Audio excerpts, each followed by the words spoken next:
If you're using Tachiyomi or its successor Mihon, having the right extensions can completely upgrade your manga reading experience.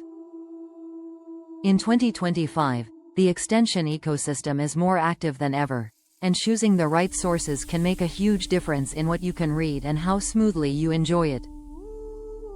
First up is MangaDex, one of the most versatile extensions.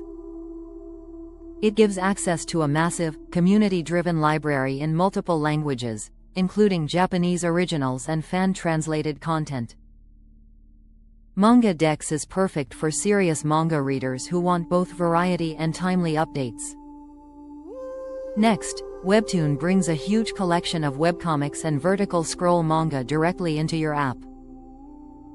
It supports both traditional webcomic layouts and newer scrolling formats, making it perfect for readers who enjoy the Webtoon style and want a smoother, more immersive reading experience. Third on the list is MangaKakalot, a source known for its wide variety of manga across genres. It's easy to navigate and updated frequently, making it ideal if you're hunting for popular series or hidden gems you might not find elsewhere. Fourth is MangaOwl, which is recognized for fast updates and a well-organized catalog. If you want timely chapter releases and a clean interface, MangaOwl is reliable and handles both manga and manhwa, making it a solid daily driver for regular readers. Finally, extensions from the community-maintained Tachiyomi and Mihon repositories are essential for accessing niche or self-hosted sources.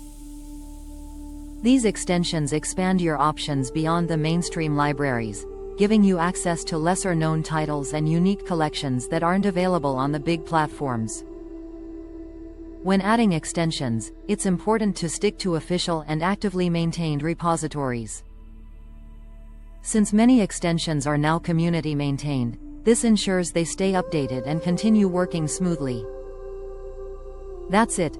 Those are my top 5 Tachiyomi and Mihon extensions for 2025: MangaDex, Webtoon, MangaKakalot, MangaOwl, and the community-maintained sources. If you found this video helpful, make sure to like, subscribe, and comment below with your favorite extension or one you want me to review next. See you in the next video.